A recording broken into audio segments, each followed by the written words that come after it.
Thank you. Thank you, President Watkins, for that warm introduction. Thank you, students, parents, and the Board of Trustees. I'm elated and truly honored to be here speaking to you tonight. First and foremost, to the graduating class of 2018, congratulations. You made it.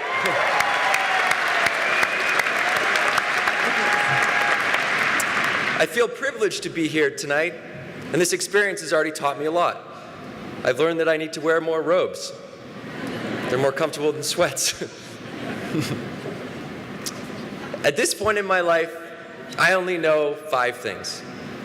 Actually, I know more than 5 things, but there are 5 things that I live by. And it all started with a bucket list. You see, I just graduated high school, and I was so happy. I was happy because I had just graduated. I was happy because I had a scholarship to a great university. But the main reason I was happy was because I just made the U19 national rugby team. And for me, this was my biggest dream. Where I grew up on the west coast of Canada, rugby is a huge sport, right? It's the 3rd biggest sport behind hockey and hockey. And I played fly half, which is like the quarterback and the kicker in one position. And I put a lot of pressure on myself to succeed. And as we were training for the World Cup in France, I started worrying about my field goals. I thought, what if I miss an easy kick right in front of the goalposts? What if I ruin this once-in-a-lifetime opportunity? Now, these worries would creep into my mind at night in the form of anxiety. And this anxiety caused me to lose sleep. And all of this caused me to slide into a depression. Now, this is something I'd never experienced before. I was a happy-go-lucky guy, great group of friends, and all of a sudden my anxiety stopped me from going to school, and it stopped me from going to rugby practice. I dropped out of university, and I got dropped from the rugby team. I became a shut-in in my parents' house, unable to leave. Now, these feelings lasted for months until my friends insisted that I join them to live and work in a new town for the summer. And only then did I start to feel like I was coming out of my fog. I got a job, and I started talking about how I was really feeling for the first time. I also met inspiring young people that were starting their own businesses and traveling the world. And after that summer, I made a decision to only surround myself with people that inspired me. I didn't know it then, but that one small decision would completely change the rest of my life. So when I got home, I thought about which of my friends were inspiring. And one kid came to mind. His name was Johnny. And I only knew 2 things about Johnny. Number 1, he was a self-taught filmmaker. And number 2, he took my sister to prom. So I was conflicted about whether I should reach out to him. But I did, and I said, Johnny, let's make a movie. And he liked the idea, and we brought Johnny's friend Dave and Johnny's older brother Duncan into our amateur movie mission. The problem was, we had no idea what we wanted to make a movie about. There were a lot of things we wanted to do, but for some reason, we had never done any of them. And around this time, Johnny was sitting in first-year English class, much like the one you sat in, and his teacher assigned him a 150-year-old poem called The Buried Life. And something in that poem struck Johnny, and he came back to the 4 of us excitedly and made us read 4 lines of that poem. Now, getting 4 teenage guys to read a 19th century English poem was no small feat, but he was convincing. After all, he took my sister to prom. So the 4 lines were, but often in the world's most crowded streets, but often in the din of strife, there rises an unspeakable desire after the knowledge of our buried life. This poem articulated our feelings perfectly. There were so many things that we wanted to do, but we hadn't done them because they were buried. We were buried by work, by school, by life, and we had moments of inspiration, but eventually those became buried by the day-to-day. So right then and there, we decided to call this film The Buried Life. Now, in an attempt to unbury ourselves, we asked the question, what do you want to do before you die? You see, the thought of death was the only thing that shook us enough to think about what was important. And with that, we made a list of our buried dreams. Right? We just decided to make the most epic bucket list of all time. But when we made this list, there was 2 rules. Number 1, pretend you had $100 million in the bank. Number 2, pretend you could do anything. So if anything were possible, what would you do? Well, we would make our own TV show, go to space, write a #1 New York Times bestseller, pay off our parents' mortgage, tell a judge you want the truth, you can't handle the truth, walk away from an explosion in slow motion, and have a beer with Prince Harry. We also made a promise. Every item we crossed off our bucket list, we'd help a complete stranger do something on their list. Our plan was to take 2 weeks off our summer jobs before we went back to school and go after our list, help others along the way. So we each worked 2 jobs so we could buy a camera on eBay and build a website.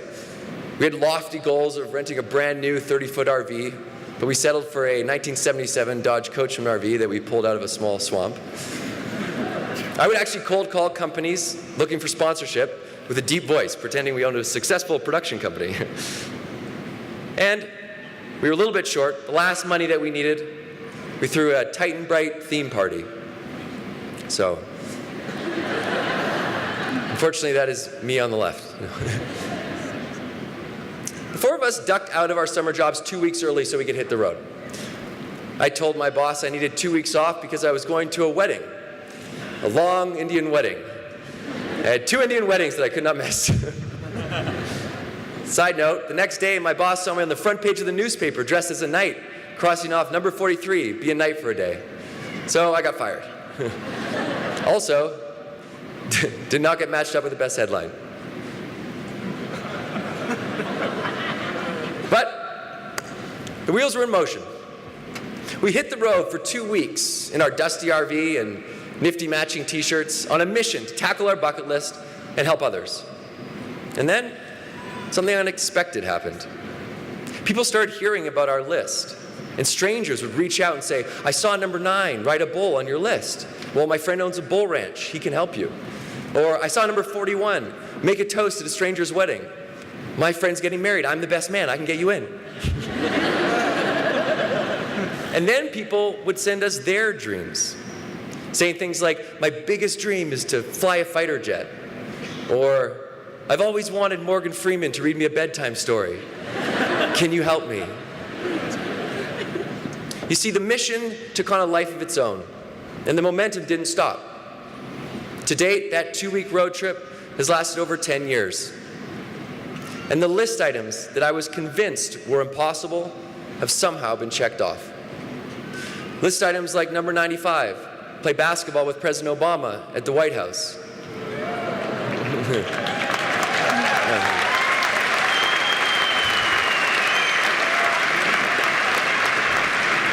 And number 19, write a #1 New York Times bestseller. A miracle for guys that barely passed English class, and one who legitimately did not. You know, impossible list items, like number 14, grow a mustache. Did we use mascara to darken our mustaches? No. Comment. We managed to cross off number 54, make a TV show, as well as sit with Oprah. Thank you.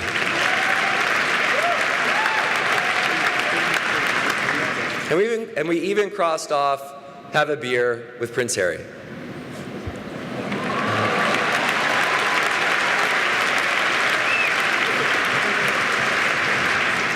Although by the looks of it, it looks like I crossed off have a few beers with Prince Harry. So oddly enough, it's not these big list items that mean the most. It's been the times when we've helped other people do what they love that remain the highlight. But at the University of Utah, you already know this, because helping others is part of your culture.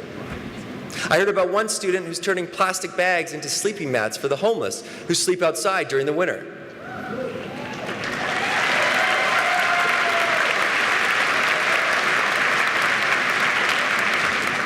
And another student who takes prom dresses as donations and provides underprivileged girls with formal gowns for prom for free.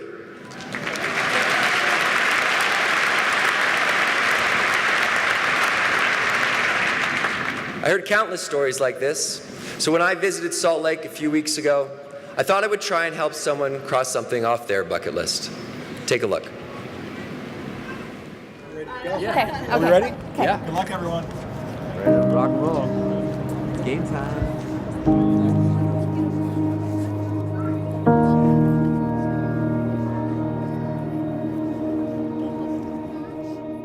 So I have a surprise for you. Yes. I wanted to find a story in Utah, a story of helping someone else do something that they want to do. And we found an incredible story with the help of the university.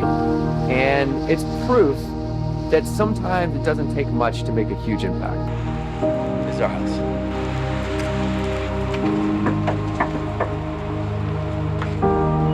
Hey! Are you Sarah? Hey, Sarah. So my dad, before the injury and what he was like, when I was born, he was a cyclist. So that was what I was raised around for the first few years. And then he started mountain biking and always did volleyball and was coaching multiple sports.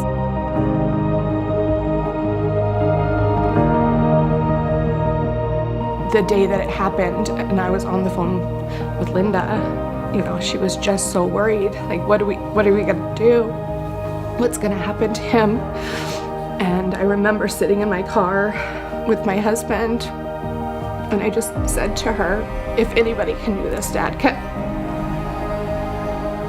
Because we just know he's never gonna give up. He needed to learn how to talk again. He needed to learn how to walk again. His eyes were affected, so he couldn't see for a long time. He couldn't communicate. He referred to himself as a 62-year-old, 3-year-old. Doug has been coming to see me for about 2 years for services to work on his cognitive skills and to try to help him regain some of the activities that he's lost since his injury. He will not quit. Like, no matter what you ask him to do, he'll do it until it gets done. In his mind, nothing's impossible, and always has a good attitude and has a good sense of humor, so he's really easy to work with. So I have a surprise for you. Yes. We have this really cool thing for you tonight because you're such an amazing person.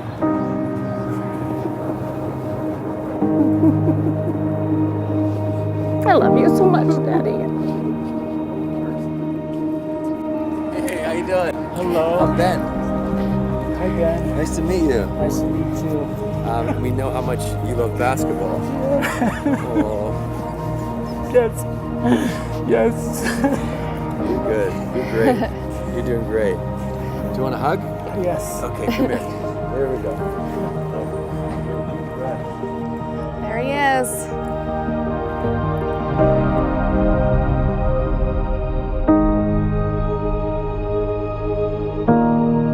So they made you your own jersey. Yes. No. On behalf of the Jazz, we're very excited to have you here and present you with your own number 12 Utah Jazz jersey. Am I allowed to put it on? Absolutely, if you'd like to, yeah.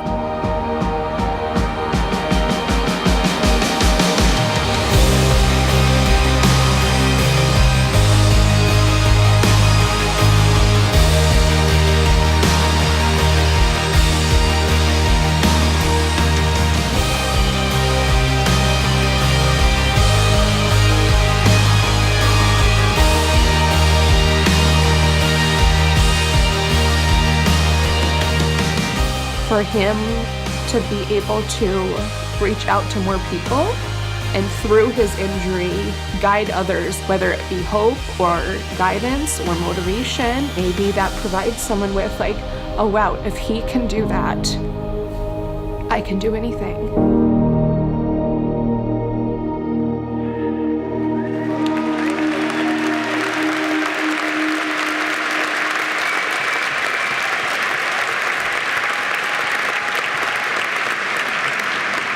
Doug is proof that impossible is possible. Right? 4 years ago, he couldn't see. Now he's watching his first basketball game. Next on his list, play a game of basketball. And I have no doubt, with his tenacity, he will be back on the court. Now, when you take this next journey, whatever you do, just know that there will be ups and there will be downs. There will be times when you struggle. We are told, be strong, get through it on your own, Don't rely on other people. Don't be a burden. Don't be someone else's problem. The truth is, this is backwards. From someone who has been there, this is backwards. We are all human beings. And when you hit that struggle, know this: you are not alone. And more importantly, asking for help in that time of need comes with no shame. Because whoever you go to for help will one day return the favor and come to you in their time of need. And this is the world we want to create: a world of connectedness and compassion. The truth is, any struggle you have overcome has made you stronger. Those battles have taught you things you never knew and taken you to places you never thought you could go. They have given you a depth of empathy for other people who might be struggling with something similar. You see, our struggles can be our strengths when we embrace them rather than try to hide them. Because this is our true self, and who you truly are is exactly who you need to be. Now, in order to be your true self, know this: that thing that you've always wanted to do is possible. I'm here to tell you, you can do that thing. Not only can you do it, but you must do it. And I understand that it might feel impossible, or you might question yourself asking, what makes me special enough to go after my dream? Well, you're not special, and neither am I, and that makes us equal. You see, we were just young and dumb enough to follow our gut and not listen to anyone that told us it was a waste of our time. But that naivete is what fueled us. And as Henry Ford says, whether you think you can or you think you can't, you're right. Your job now, as you embark on this next chapter, is to stop and think about what's important to you. Not what's important to your parents or your friends or your teachers or your Instagram followers. Well, keep your Instagram followers in mind because they're pretty important. But think about what's important to you, in your gut and in your heart. And if that scares you, that's good. And if people say you're crazy, that's better. And if you can't think about what your passion is, feel what your passion is. What excites you when you think about it? Follow that feeling. Because if it's not what you really want, you simply will not have the energy to succeed. You see, it's easy to get buried by the everyday grind, to put your dreams on the back burner next year until next year. But we must not forget the words of the brilliant philosopher Ferris Bueller. Life moves pretty fast. If you don't stop and look around once in a while, you could miss it. Now take a second to think about your secret dream, right? What is it? And now that you're thinking about it, how do you accomplish it? My friends and I have managed to cross off nearly all 100 list items. And I noticed there are patterns of things we do again and again to accomplish any goal. As I said, I only know 5 things. So here they are. Here are the 5 steps to making the impossible possible. Now pay attention, because this is literally everything I know, so it goes quick. Step 1, write down your dream. Something funny happens when you write your list. You take an idea and you make it real. You take something that is intangible and you make it tangible. You're effectively breathing life into your dreams. You've begun to prioritize your goals. Suddenly, these are not dreams anymore, they're projects. A dream has a funny way of staying a dream, but a project, you can break it down into manageable steps, just like any work assignment or school project. Studies show that people that write down their goals are 40% more likely to succeed. It's an easy 40%. Take it. Step 2, talk about your dreams. If you don't talk about your dreams, no one can help you. All right, one more time for the nosebleed section. If you don't talk about your dreams, no one can help you. Why would you want to do it by yourself? That is impossible. And I guarantee help will show up in the most unexpected ways. Because the only way we cross things off our list is through the help of other people. Some people don't talk about their biggest dreams because they're afraid of what other people might think, or they're afraid of failure. Well, failure is usually a course correction to success. And what you learn far outweighs any potential hit to your reputation.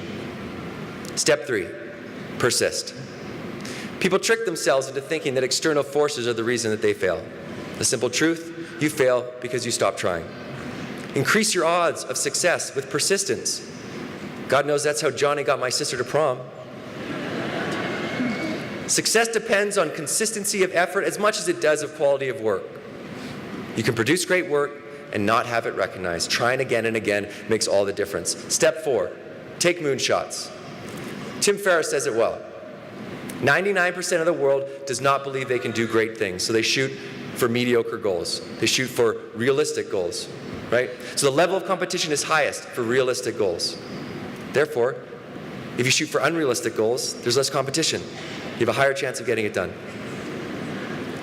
Quite simply, a big dream motivates you to get out of bed every morning, and it attracts the best people and best talent by your side. You want those people standing next to you, right? Not doubters. And if you don't know how to do it, that's okay. All you need to know is the first step. You'll figure out the second step after the first. And finally, step 5, give. As you know, helping others fills you up in a way that doing things for yourself does not, and often brings you a greater sense of fulfillment. Not only that, it also helps you get stuff done. When people see you out in the world helping others, they want to help you. Jim Carrey says, the effect you have on others is the most valuable currency there is. This rings true. Because when I look back, it's the times when I've stepped into someone else's life in a moment that means so much to them, like our friend Doug, that I know will stick with me until I die. Now I want to share 4 final lines from The Buried Life, the 150-year-old poem that started it all. A thirst to spend our fire and restless force in tracking out our true original course, a longing to inquire into the mystery of this heart which beats so wild. Don't stay buried. By doing what you love, you inspire other people to do what they love. And that ripple effect goes far beyond what you'll ever know. It's time for you to track your true original course. Because today is the youngest you will ever be. Thank you so much. Congratulations. Thank you.